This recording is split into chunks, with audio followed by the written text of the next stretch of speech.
안녕하세요. 활기찬 부자입니다. 저번에 제가 동영상을 찍은 다음에 많은 사람들이 문의를 하셨는데요. 주택 임대차 계약 갱신 요구권 이 어떤 성질에 대해서 지금부터 차근차근 말씀드릴게요. 그 첫 번째 성질이 하나 뭐냐면은 주택 임대차 계약 갱신 요구권, 이 청구권은 묵시적 갱신하고는 전혀 다른 얘기죠. 그것은 이제 저번 동영상에도 말씀드렸죠. 다시 한번 간단하게 말씀드릴게요. 묵시적 갱신하고 주택임대차 계약 요구권하고는 전혀 다른 얘기예요. 그래서 경우에 따라서는 기존의 임대차 계약 2년을 치르고 나서 그리고 나서 임대인이나 임차인이 어영부영하는 사이에 주택임대차 갱신 요구권 행사할 수 있는 기간이 지나서 이제 묵시적 갱신이 되면서 기존 임대차 계약 2년 그리고 묵시적 갱신에 의한 임대차 계약 2년 그리고 나서 주택임대차 갱신 계약 요구권에 의한 임대차 계약 2년에서 도합 6년을 최초의 계약 임대차 보증금이나 차임에 대해서 5%만 올려주면은 계속 6년 동안 살 수 있다고 제가 말씀드렸죠. 그렇게 말씀드리면서 주택 임대차 계약 갱신 요구권은 묵시적 갱신과는 다르다라고 말씀드렸어요. 주택 임대차 계약 갱신 요구권의 두 번째 성질은 많은 사람들이 착각을 하고 있는데요. 주택임대차 계약 갱신 요구권은 그 전에 10년을 살든 20년을 살든 30년을 살든 전혀 옛날을 묻지 않아요. 과거를 묻지 않아요. 과거에 어떤 몇 년을 살았던지 간에 묻지를 않고 지금부터 앞으로 2년간 더 살 수 있는 임차인의 권리죠. 그것도 그 전에 임대차 보증금이나 차임에서 5%만 올려주고 살 수 있는 거죠. 그렇게 해서 두 번째 성질은 이제 그런 거예요. 앞으로 2년 더 살 수 있다. 이제 기존에 몇 년을 살았든 간에 따지지 않는다. 이것이 주택임대차 계약 갱신 요구권의 두 번째 성질이에요. 세 번째는 이제 좀 현실에서 굉장히 좀 문제가 되는 건데요. 주택 임대차 계약 갱신 요구권을 행사할 수 있는 그 집을 이제 매매했을 때 매도인과 매수인 그리고 임차인이 3자가 섞여 있을 때 현실에서 좀 복잡한 문제가 대두되기도 하죠. 이제 매수인은 그 매도인이 권리 의무를 승계하죠. 현실에서는 이제 전세 끼고 이제 매매한다 이렇게 얘기를 하죠. 자, 그리고 전세나 이제 어떤 그 월세를 끼고 이제 매수인이 이제 그 집을 매수를 했을 때 매수인은 그 매도인이 어떤 그 법적 그 지위를 승계하기 때문에 즉 계약 인수죠. 민법적으로는 이제 임대차 계약 인수를 하는 조건으로 이제 매매를 진행한다 이거죠. 그랬을 때 뭐, 그 전에, 임대차 계약 갱신 요구권 행사하는 기간이 이제 많이 남아서, 그 전에, 아직 행사할 수 있는 기간이 아닌 경우에는 큰 문제가 안 되겠죠. 그러면 매도인이 어떤 법적 지위를 승계하기 때문에, 매수인이 법적 지위를 승계를 한 이후에, 나중에 그 기존에 살고 있던 임차인이 그 임대차 계약 갱신 요구권을 청구를 하면은, 그때 가서 수인할 수도 있고, 거절할 수도 있겠죠. 문제는 그게 아니고, 매도인과 매수인 사이에서 이제 집을 매매하기로 했는데, 전월세가 끼어 있다 이거죠. 임차인이 임대차 계약 갱신 요구권을 자 이제 행사를 뭐 한다 안 한다 이렇게 얘기를 했을 때 이것이 이제 매수인과의 관계에서 애매모호해질 때가 있죠. 김현미 전 국토부 장관은 이제 뭐 매수인이 2+2 계약을 이제 인수했다라고 하면 된다라고 간단히 얘기하지만 현실이 그리 간단하지가 않죠. 아까 얘기했듯이 매도인이 법적 지위를 승계를 해서 뭐 임차인이 임대차 계약 갱신 요구권을 행사한다라고 하면은 뭐 그걸 받아들여서 2+2 받아들여서 최장하 4년 그죠? 그거를 이제 뭐 내가 입주하지 않으면 된다라고 해서 입주 안 하면 문제가 깨끗하게 해결이 되죠. 안 그러면은 이제 뭐 매수인하고 임차인하고 서로가 합의가 돼서 얼마를 뭐 주고받기로 해가지고서 임차인의 집을 빼주고 서로 사이좋게 이렇게 임차인이 퇴거를 해도 문제가 해결이 되겠죠. 근데 현실은 그렇게 간단하지가 않죠. 자, 임차인이 임대인한테, 즉 이제 매도인이죠. 임대인한테 갱신 요구권 행사를 했어요. 그런데 매수인이 반드시 입주를 해야 될 상황이 있을 수가 있어요. 뭐 가령 자녀들의 그 교육 문제라든가 아니면 자신의 직장 문제라든가 뭐 어떤 노부모 봉양의 문제라든가 여러 가지 현실적인 문제가 있을 수가 있죠. 매수인이 이제 반드시 그 해당 주택에 입주를 해야 되는 상황이 있을 수가 있어요. 그랬을 경우에 매수인이 임차인한테 나가라고 할 수 있나요? 할 수 없죠. 임차인은 임대차 계약 갱신 요구권을 행사했잖아요. 그런데도 불구하고 우리가 매수인이 굳이 그 해당 주택에 입주를 하려면은 그 손해를 배상하면 되죠. 손해배상. 근데 주택임대차 보호법에 나와 있어요. 주택임대차 보호법에 나와 있는 그 규정은 지금 현행 개정 주택임대차 보호법에 나와 있는데 현행 규정은 어떻게 되어 있냐면은 그것은 엄밀히 말해서 임대인이 다른 임차인한테 그 해당 주택을 임대차 했을 경우에 기존 임차인한테 어떻게 손해를 배상하느냐라는 그 규정이죠. 지금과는 약간 다르잖아요. 지금은 그런 그 임대인이 다른 임차인한테 해당 주택을 임대차 해서 그래서 거기에 대한 이익을 취했을 때 기존의 예전의 임차인이 거기에 대한 손해배상을 청구할 수 있는 그런 규정인데 지금은 약간 규정이 다르죠. 지금은 매수인이 다른 임차인한테 그 해당 주택을 임대차 한 게 아니고 본인이 입주를 했단 말이에요. 그러면 그 규정은 지금의 주택임대차 보호법에 나와 있지 않죠. 그럼 이거 손해를 어떻게 배상할 거냐? 그 부분은 주택임대차 보호법에 나와 있지 않아요, 지금. 지금 주택임대차 보호법, 개정임대차 보호법에 나와 있지 않아요. 물론, 지금 개정된 주택임대차 보호법에는 임대인이 다른 임차인한테 그 임대차를 했을 때 거기에 대한 손해배상이 나왔기 때문에 그걸 참고로 할 수는 있어요. 참고로 할 수가 있는데, 문제는 뭐냐면은, 그럼 기존 임차인이 받은 손해를 어떻게 입증할 거냐 이거예요. 기존에 있는 임차인이 자기가 손해를 봤다. 그래, 손해를 봤어. 그 손해 금액이 얼마인가를 본인이 다 입증을 해야 되는데, 쉽지 않죠. 뭐, 자기가 예를 들어서 전세 3억 살고 있는 집에서, 매수인이 와서 내가 다른 데를 이사 가야 되기 때문에 4억이 된 집에 들어갔다. 1억이 내가 손해봤다 할 수 있나요? 손해 아니죠. 그럼 나중에 자기가 새로 들어간 집에서 찾아갈 돈이잖아요. 그거 손해 아니에요. 그걸 입증할 수 없거니와 그렇게 해도 그건 법원에서 받아들이지 않을 거예요. 그래서 자기가 받은 손해를 구체적으로 얼마를 입증할 거냐 이 말이죠. 그랬을 때 이것은 변호사를 선임을 해서 법원에서 다투어야 될 문제입니다. 쉽지 않아요. 그것이 뭐 여러 가지 피해를 들었는데 법원에서 그것이 뭐 500만 원이다, 1000만 원이다 이렇게 판정을 할 수도 있어요. 그럼 500만 원, 1000만 원 판정을 받았어요. 이 변호사 선임 비용 뭐 제하고 나면 남는 게 없죠. 그렇게 했을 때 그런 그 아까 임차인이 그런 그 피해를 구체적으로 입증하기가 어렵다라는 문제가 하나 있고요. 두 번째 문제는 또 뭐냐면은 그 우리가 매도인과 매수인 사이에서 매매가 진행이 될 때 기존의 임차인이 나는 나갈게요라고 얘기했어요. 즉 다른 말로 하면은 임대차 계약 그 갱신 요구권을 행사하지 않겠다라고 얘기를 했단 말이에요. 그리고 나서 막상 매수인이 해당 주택에 입주하려고 하니까 그 기간이 마침 임대차 계약 갱신 요구권을 행사하는 기간이라고 가정을 해보죠. 그렇다면 임차인이 말을 바꿀 수 있어요. 나 그때는 그렇게 했는데 나 계속 살래요. 임대차 계약 갱신 요구권을 행사할래요? 라고 말할 수 있습니다. 그랬을 경우에 너 옛날하고 말 다르지 않냐? 그거 안 되지 라고 할 수가 있나요? 할 수 없죠. 왜 그러냐면 주택임대차 보호법에는 임차인에게 불리한 효력이 없다라는 편면적 강행 규정으로 되어 있죠. 따라서 임차인은 그전에 내가 나갈게요 라고 했다가 막상 임대차 계약 갱신 요구권을 행사할 수 있는 그 기간에 가서는 나 안 나갈게요. 임대차 계약 갱신 요구권을 행사할게요 라고 말할 수 있어요. 이것이 주택임대차 보호법의 편면적 강행 규정이죠.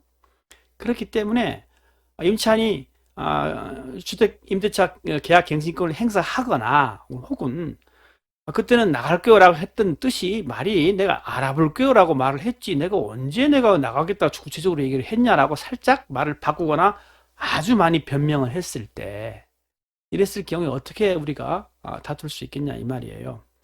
물론 그 국토교통부나 홍남기 홍남기 기획재정부 장관 겸 부총리는 저번에 얘기할 때 그런 것들에 대해서 공인중개사가 매매계약서 쓸 때 확인 설명서에다가 기존의 임차인이 퇴거 유무를 체크를 해서 그걸 표시하라 라고 얘기를 하고 있죠. 그렇게 그 공인중개사법을 개정하겠다라고 얘기를 하고 있는데 그거는 주택임대차의 기본을 잘 모르시는 얘기죠. 아까 얘기했잖아요. 임차인이 말을 바꿔도 괜찮아요. 편면적 강행 규정으로 되어 있다고요. 그리고 또 한 문제가 뭐냐면은 아니 매매하고 매수인 사이에 왜 임차인이 끼어들어서 거기에서 자신이 그 퇴거 유무를 밝혀야 되고 계약의 전제 조건으로 들어가냐 이 말이에요. 민법은 사적 자치 원칙이잖아요. 매매는 매도인과 매수인 간의 계약이에요. 임차인이 여기에 개입할 일이 없어요. 그런 상태에서 임차인이 뭐 퇴거 유무를 내지는 임대차 계약 갱신 유무를 밝히고 그것을 중개대 공인중개사 책임으로 이게 표시하게 하는 것은 엄밀히 말하면 입법의 미비점을 공인중개사한테 그 책임을 떠넘기는 거죠. 굉장히 좀 비겁한 좀 행동이죠. 그렇게 해서 이러한 문제점이 해결될 수도 없거니와 결국 매수인과 임차인 간의 법적 분쟁을 그런 확인 설명서 한 장으로 체크해서 이렇게 해결될 수 없다고 봅니다. 왜 그러냐면은 임차인이 얼마든지 말을 바꾸거나 변명할 수 있어요. 나는 그때 대충 한번 알아볼게요라고 얘기했지 내가 언제 구체적으로 나간다 그랬냐 라든가 아까처럼 변명을 하든가 안 그러면은 그래 나갈게요 라고 하면서 도장값을 요구할 수 있어요. 현실적으로는 사실 임차인이 어떤 이사 비용 플러스 어, 알파가 아니죠. 현실적으로 많은 비용을 요구합니다. 임차인이 사실 우리가 해보면은 뭐 간단한 금액이 아니고 몇 천만 원을 요구를 해요. 내가 협조해 줄게 대신 몇 천만 원을 다오라고 해서 이것 때문에 매매가 안 되는 경우가 굉장히 많습니다. 이러한 매수인과 임차인 간의 관계에서 법적 분쟁이 야기될 수 있고요. 그다음 아까 얘기한 대로 공인중개사 책임으로 전가시키는 어떤 정부의 어떤 비겁한 행동이죠. 예, 이런 것들로 또 문제가 될 수가 있죠. 현실적으로. 그래서 현장에서는 어떻게 진행이 되냐면은 매수인이 지금 임대차 계약 갱신 요구권을 행사할 수 있는 기간에는 매매 주택을 꺼려요. 매수를 안 하죠. 이왕이면 임차인이 없거나 안 그러면은 임대차 계약 갱신 요구권을 행사할 수 없는 기간이 이제 많이 남아 있는 그런 주택을 매수를 해서 매수인이 다 법적 지위가 다 이제 일단 소유권으로 전환이 되었을 경우에 그때 가서 이제 임차인이 뭐 임대차 계약 갱신 요구권을 행사했을 때 법으로 주택임대차보호법에 나와 있죠. 거절할 수 있는 사유가 있잖아요. 내가 입주하기를 원한다. 즉 나나 내 직계 존속이나 직계 배속이 해당 주택에 입주를 할 계획이다 라고 해서 거절할 수가 있죠. 그렇기 때문에 똑같은 주택이라도 임대차 계약 갱신 요구권을 행사할 수 있는 유무 때문에 똑같은 주택이더라도 매매 금액이 다르죠. 많이 다릅니다. 이렇게 새로운 어떤 사회적 현상이 되고 있죠. 개정 임대차 보호법 때문에. 네, 묵시적 갱신하고 주택임대차 계약 갱신 요구권의 어떤 행사 시기에 대해서 부칙에 나와 있는데 제가 저번 시간에 부칙에 한번 설명을 했는데요. 그때 부칙에서 본 것이 좀 미비해서 오늘 다시 해당 조문과 부칙을 다시 한번 살펴보도록 할게요. 자료를 좀 검토해 보겠습니다. 네, 주택임대차 보호법 부칙 17363호 즉 2020년 6월 9일 날 제정된 걸 보겠는데요. 여기 이제 법제처에서 우리가 이 해당 조문을 보지 않습니까? 해당 조문과 부칙을. 근데 여기에 2조 3조 여기 2조 3조가 나왔다 안 나왔다 합니다. 원래는 이게 전체 보기하고 접기가 있어서 기본 세팅은 전체 보기로 되어 있고 클릭을 하면 접기로 되어 있는데 그렇게 해서 이거 처음에 볼 때는 기본 세팅이 1조, 2조, 3조가 다 나와야 되는데 프로그램이 좀 작동이 좀 어떻게 되는지 몰라도 보면은 1조만 나와 있고 2, 3조는 안 나와 있을 때가 많아요. 접기가 되어 있다 이거죠. 그래서 2, 3조가 아예 안 보여서 2, 3조가 아예 안 보여서 저번 시간에는 제가 조금 부칙을 설명할 때 미비한 점이 있었어요. 왜냐하면 1조에서 시행일 이 법은 공포 후 6개월이 경과한 날부터 시행한다 라고 해서 이걸 끝나고 2, 3조가 안 보인 상태에서 곧바로 다음 부칙으로 넘어가게 되면은 부칙 법률 제174705 즉 2020년 7월 30일자 부칙으로 넘어가 버리면 어떤 일이 생기냐면은 여기에서 시행일자는 이제 밝히고 계약갱신 요구 등에 관한 적용례라고 해서 이 계약갱신 요구 등에 관한 적용례에서 계약갱신이 뭐냐 이 말이에요. 아까처럼 6월 9일 날 부칙만 보고 2, 3조가 안 보이게 되면 이 계약갱신 요구 등은 어떻게 보냐면 여기서는 묵시적 갱신하고 임대차 계약갱신 요구권에 의한 임대차 계약갱신 두 가지를 다 볼 수가 있는 거죠. 이렇게 해석할 수가 있어요. 그렇기 때문에 여기에 대해서 약간 우리가 법 해석이 달라질 수가 있죠. 그래서 다시 원위치 할게요. 다시 원위치 해서 2, 3조가 보이니까 2, 3조 같이 다 보게 되면은 아까 제가 설명한 거랑 약간 다른 의미가 됩니다. 자, 차근차근 보도록 하겠습니다. 자, 시행일. 이 법은 공포 후 6개월이 경과한 날로부터 시행한다 라고 얘기하고 있어요. 여기서 2020년 6월 9일 날 제정했기 때문에 6개월이 지났기 때문에 2020년 12월 10일이 되는 거예요. 2020년 12월 10일부터 시행하게 되는 거죠. 이것이 요번에 일간신문하고 그 다음에 국토교통부가 서로 얘기한 내용이 다른 내용이죠. 일간신문 보도 내용을 국토교통부가 반박한 것이었잖아요.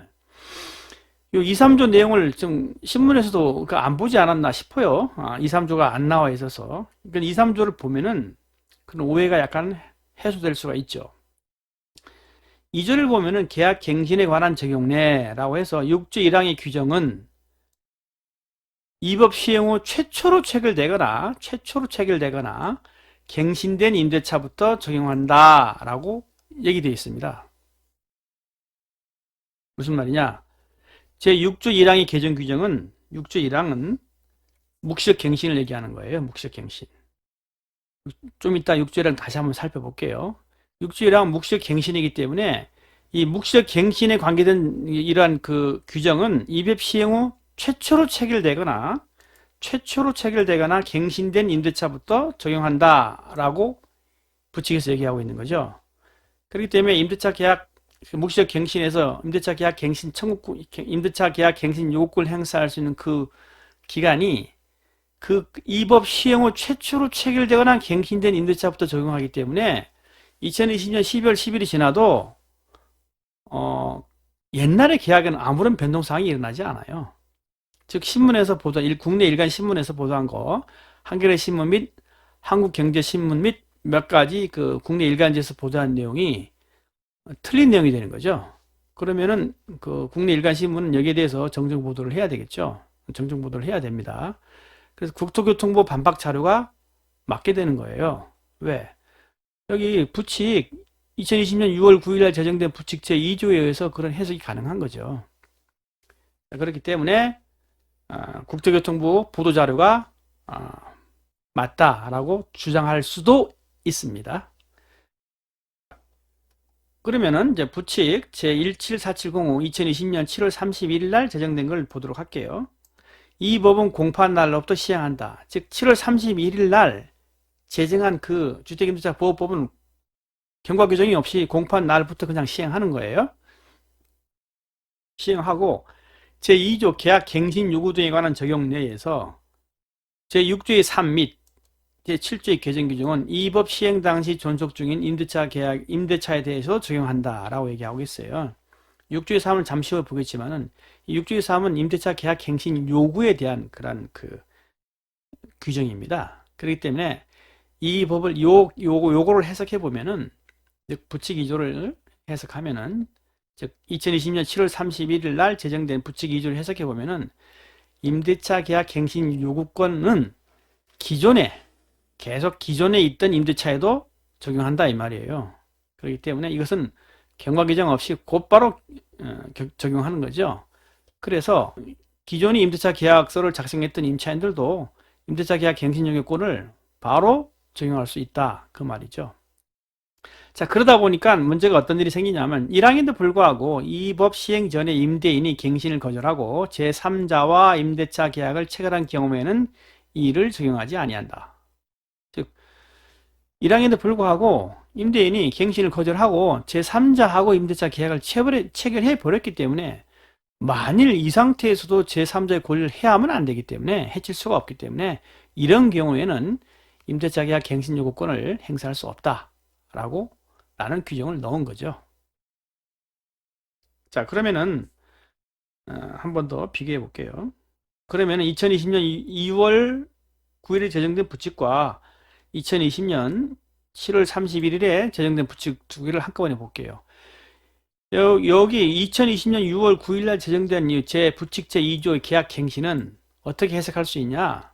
묵시적 갱신에 관한 규정이고 여기 2020년 7월 31일에 제정된 부칙 제2조는 임대차 계약 갱신 요구권, 즉 신설된 규정에 대한 규정이다 라고 해석을 하면은 국내 일간 신문과 국토교통부 보도자료가 서로가 언일치한 상태에서 국내 일간 신문의 보도한 내용을 국토교통부가 반복한 그 자료가 타당성이 있다라고 보여지죠. 근데 이것이 국토교통부 2020년 12월 1일 보도자료죠. 여기서 저번에 말씀드렸기 때문에 간단하게만 얘기할게요. 이 부분이 이제 국내 일간신문 보도 내용인데 12월 10일 이후에는 뭐 여러 가지 그 세입자의 그 요구가 그 권리가 달라진다라고 하는데 그렇지 않다는 거죠. 아까 얘기한 6월 9일 날 제정된 부칙제 2조에 의해서 이것은 새로운 임대차 계약을 쓰거나 갱신 임대차에만 적용되기 때문에 이것은 맞지 않다 이거죠. 국토교통부 보도자료가 그 좀 타당하다라고 해석됩니다. 2020년 11월 10일 이후 최초로 체결되거나 갱신된 계약부터 적용하기 때문에 우리가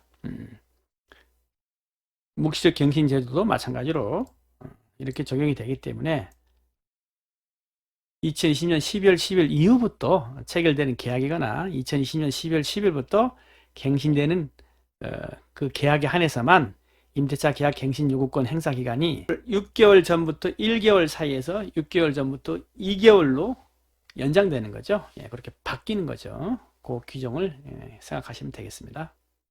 자, 그러면 이제 간단하게 6조를 볼게요. 6조는 아까 뭐라고 그랬죠? 묵시적 갱신에 대한 규정이라고 그랬죠. 묵시적 갱신에 대한 규정이니까 임대인이 임대차 기간이 끝나기 6개월 전부터 2개월 전까지 기간에 임차인에게 갱신 거절을 통지를 하지 아니하거나 계약 조건을 변경하지 아니하면은 하지 아니한다 하는 뜻의 통지를 하지 아니한 경우에는 그 기간이 끝날 때 전 임대차와 동일한 조건으로 다시 임대차한 것으로 본다.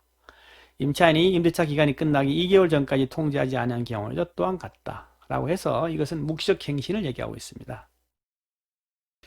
자, 그리고 주택임대차보호법 6조의 3은 아까 얘기한 대로 임대차 신설된 규정으로서 임대차 계약 갱신 요구권을 얘기하고 있는 거죠. 6조에도 불구하고 임대인은 임차인이 이제 6조 1항 전달 기간 내에 계약 갱신을 요구할 경우 정당한 사유 없이 거절하지 못한다. 라고 해서 다만 다음 각호의 어느 하나에 해당하는 경우에는 그러하지 아니하다. 라고 해서 이것은 거절할 수 있는 사유를 쭉 얘기하고 있는 거죠. 다음에는. 다시 한번 읽어볼게요. 임차인이 이익이 차임액에 해당하는 금액에 이르도록 차임을 연체한 사실이 있는 경우, 임차인이 거짓이나 그 밖의 부정한 방법으로 임차한 경우, 서로 합의하여 임대인이 임차인에게 상당한 보상을 제공한 경우, 임차인이 임대인이 동의 없이 목적주택의 전부 또는 일부를 전대한 경우 다 거절할 수 있다 이 말이죠.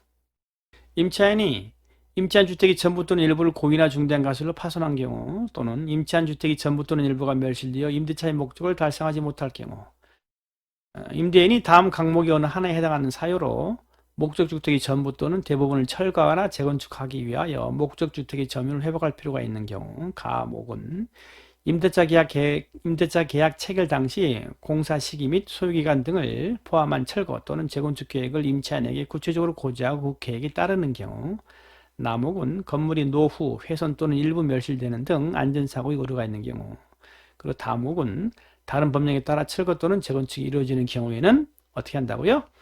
임차인이 임대차 계약 갱신 요구권을 거절할 수 있다 이 말이에요. 그리고 이제 8번이 좀 중요하죠. 8번이 중요합니다. 임대인 또는 임대인의 직계존속이나 직계비속을 포함해서 임대인이 목적주택에 실제 거주하려는 경우에는 임차인이 임대차 계약 갱신 요구권을 거절할 수 있습니다. 현실에서는 이걸 많이 씁니다. 자, 그리고 그 밖에 임차인이 임차인으로서의 의무를 현재 위반하거나 임대차를 계속하기 어려운 중대한 사유가 있는 경우 이렇게 했을 때는 임대인은 임차인이 임대차 계약 갱신 요구권을 거절할 수 있습니다. 자, 그리고 2항을 보면은 임차인은 제1항에 따른 계약 갱신 요구권을 1회에 하나 행사할 수 있고요. 이 경우 갱신되는 임대차의 존속기간은 2년으로 본다 이 말이죠. 3항 갱신되는 임대차는 전 임대차와 동일한 조건으로 다시 계약한 것으로 본다. 다만 차임과 보증금은 제7조의 범위에서 증감할 수 있다 해서 5% 이내 증감할 수 있다는 얘기죠. 4항은 제1항에 따라 갱신되는 임대차의 해지에 관해서는 6조의 2를 준용한다 라고 해서 임대차 계약 갱신 요구권 행사한 이후의 계약은 임차인은 아무 때나 해지할 수 있습니다. 그리고 해지에 통보를 한 후로부터 3개월이 지나면 효력이 발휘되는 거죠. 임대인은 그렇게 할 권리가 없죠. 5항 임대인이 제1항 제8호의 사유로 갱신을 거절하였음에도 불구하고 갱신 요구가 거절되지 아니하였더라면 갱신되었을 기간이 만료되기 전에 정당한 사유 없이 제3자에게 목적주택을 임대한 경우 임대인은 갱신 거절로 인하여 임차인의 집 입은 손해를 배상해야 된다. 제5항에 따른 손해배상액은 거절 당시 당사자 간의 손해배상액이 예정에 관한 합의가 이루어지지 않은 한 다음 각 호의 금액 중 큰 금액으로 한다. 라고 해서 1. 갱신 거절 당시 월 차임 외에 보증금이 있는 경우에는 그 보증금을 제7조 2 각 호 중 낮은 비율에 따라 월 단위 차임으로 전환하는 금액을 포함한다. 이하 환산 월 차임이라고 한다. 환산 월 차임에 3개월분에 해당하는 금액이나 임대인이 제3자에게 임대하여 얻은 환산 월 차임과 갱신 거절 당시 환산 월 차임 간 차액의 2년분에 해당하는 금액 또는 제1항 제8호의 사유로 인한 갱신 거절로 인하여 임차인이 입은 손해액 중 뭐라고요? 큰 금액으로 임대인은 임차인에게 손해배상해야 된다라고 얘기를 하고 있는 거죠. 그리고 주택임대차법 제7조 차임 등의 증감 청구권에는 쭉 얘기 나와 있습니다만은 결국 보증금의 20분의 1을 금액을 초과하지 못한다. 라고 해서 5% 이내 금액을 초과하지 못한다. 달리 얘기하면 5%까지 올릴 수 있다. 라는 것을 얘기하고 있습니다. 네, 이상으로 주택임대차 계약 갱신 요구권과 또 묵시적 갱신 또 거기에 관련된 규정들을 살펴보았어요. 앞으로도 좋은 정보를 계속 올려드릴 테니까 여러분들께서는 활기차 안보자 채널에 오셔서 구독하고 좋아요 눌러주시면 제가 더욱더 기쁘게 열심히 일하겠습니다. 고맙습니다.